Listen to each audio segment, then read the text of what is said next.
What's going on? I just deleted archers from my army comp. Why are they still in my army camps? This doesn't make any sense. Go away, Archer. Why are you not leaving? Just leave.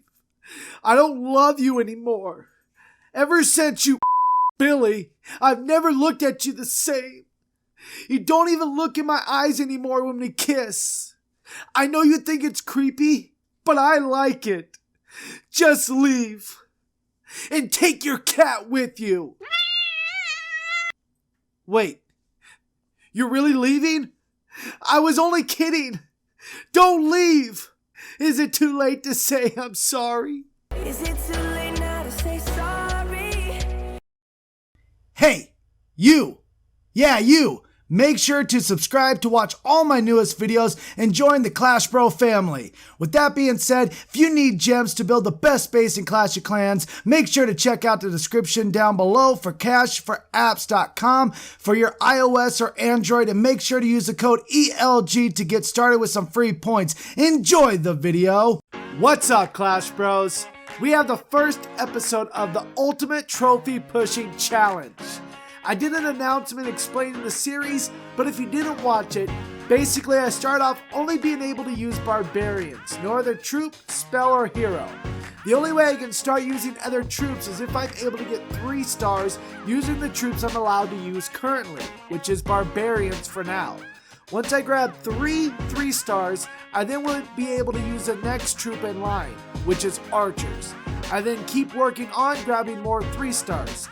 Each 3 stars that I get, I move up 1 more troop or spell and add that to my arsenal. Every 2 troops I move up, the next I gain a spell that I can use. Once I move all the way up and able to use all elixir troops and spells, I then am able to use my barbarian king.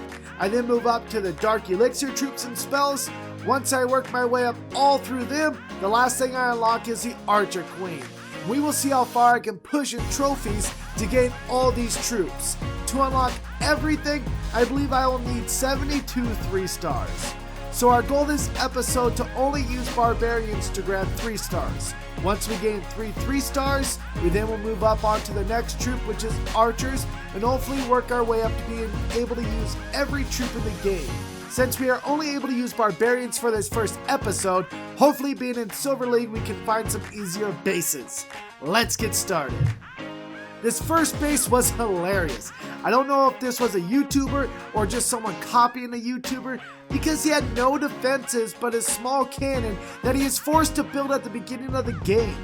But he still had his barbarian king. This was the best base to find, and it happened to be the first base that I find on this series. If I found these bases every time, I could get 72 3 stars in one day. Once I took out his barbarian king, the rest of the base was free to grab, because that level 1 cannon takes 15 shots to take out 1 level 6 barbarian. Basically every 15 seconds, he can take 1 barbarian out. I probably could have easily destroyed this base only dropping 50 barbarians or less, but for the sake of you guys, I will not do that and try to hurry this tack up a bit. But this base was hilarious to find. I wonder who this guy is. If you guys have heard of this guy before, please let me know. The longest part of this attack was trying to break into the center compartment, since he used all of his walls to protect his loot. And I would have been more than happy in the past to take out his town hall and leave, but this series isn't about that. I need this 3 star. Just so you guys know, I tried putting my heroes to sleep so I wouldn't accidentally use them in attacks, but there is no way to keep them from being in my army comp besides them healing up or upgrading them. We just have to hope that I don't drop one of them on accident.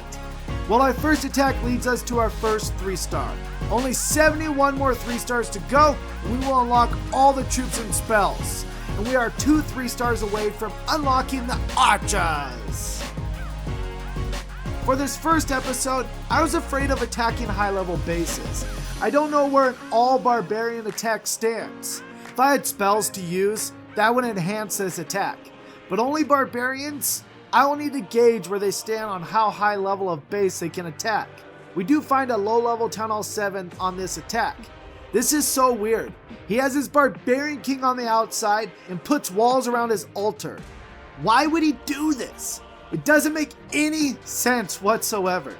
If maybe he put it on the inside of his base and surrounded it with walls, I wouldn't question it as much. But why on the outside of your base? What was he thinking? This one still makes me scratch my head. Let's start working on the actual base now. I'm going to target where the wizard towers are at. I think they will be my kryptonite with this all barbarian attack, because they can take out groups of my barbarians and they shoot faster than mortars.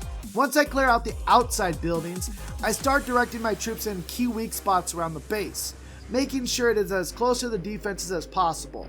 This is where I start running into a bit of trouble, because the defenses are able to hit my barbarians once they get to the buildings next to the walls. But my south troops break into the wall and start working on those defenses. I now am able to start pushing my troops a bit harder and faster into the village. It is basically a pulse action on how I lay down my barbarians. I don't want them all to group up, because that is how you gain the advantage for the mortars and wizards. We have to keep the pressure on this guy though. We can't let the defenses gain that edge. And my plan ended up working. The last few defenses go down, and just in time, because I only had 10 barbarians left to drop. We clean up the last few storages in the center and walk away with our second 3-star. Only one more 3-star till we gain the archers. Look at that loot! Holy! Time to pull out the clutch. We need this last 3-star so we can move up. What amazed me is the amount of loot I was finding on bases in the Silver League. I know my attacks have no loot, but I was finding a bunch of loot at these lower league levels. I did enjoy farming in Master League because of the loot bonus was 100k of each resource and 500 of Dark Elixir or more. But now that you can't just take out the Town Hall to gain the full loot bonus, it might actually be better to farm down in the lower league levels because of the inactive bases, and there are easier bases to attack on a regular basis. Maybe after this series, I'll drop back down and see how well I can farm in the lower league levels. See if it's actually beneficial to attack. Now this base that I'm attacking was a little tougher of the base design than I was expecting. I tried breaking into the sections with the wizard towers, but not breaking into the walls that would be close enough for the wizard tower to hit my troops. That would cost me more barbarians than I'm willing to sacrifice. I was trying to find better spots to break into those compartments. I thought this spot on the east side was a good spot to break into the compartment, where the wizard tower couldn't hit my barbarians, but yet the wizard tower could still reach them. So my idea was to drop a few barbarians right next to the wizard tower to distract the wizard tower from the main group. Once I broke into the compartment, I started flooding my barbarians in. I really enjoy attacking with all barbarians. It's a very easy attack strategy and effective.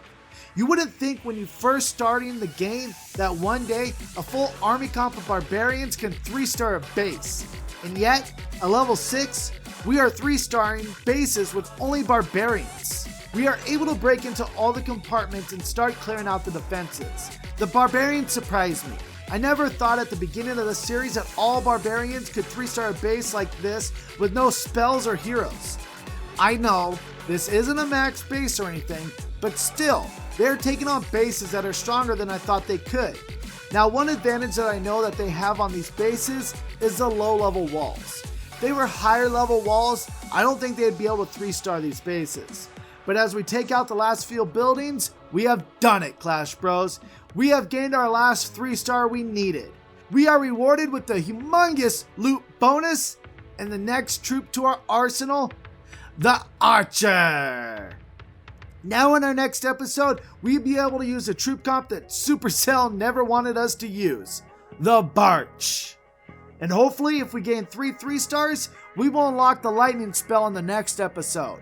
Hope you guys enjoyed the first episode of the Ultimate Trophy Pushing Challenge. And now it's time for everybody's favorite game, Stinky Pinky. It's time to play the game Stinky Pinky, a word game called Stinky Pinky. Everybody loves the game Stinky Pinky. It's time to play the game Stinky Pinky, a word game called Stinky Pinky. I'm the best at Stinky Pinky. Everybody loves the game Stinky Pinky. Stinky Pinky is a wordplay game where you describe 2 words that rhyme, but you can't use those words in the description. If I was to give you Smelly Finger, you would give me Stinky Pinky. Last video Stinky Pinky was punish loan lender. And the answer was spank bank. The Clash Bro got the answer correct first was BC and LCD. Great job, Clash Bro. You deserve a fish sandwich. Is it too early to get a fish sandwich? Hold your stinky pinky high up in the air. You are today's winner.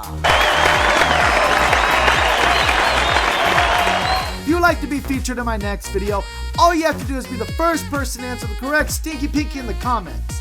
This video stinky pinky will be Cold Rain Wind. If you enjoyed the first episode of the Ultimate Trophy Pushing Challenge, show all your love by smashing the like button. Want to join the Clash Bro family? All you have to do is subscribe. Don't forget to tell your friends, clanmates, your local arms dealer, your PE coach, and your deli lady about this channel and have them join the Clash Bro family. Hope you guys have a great day, and don't forget my Clash Bros to stay beautiful. Make it drop, honey.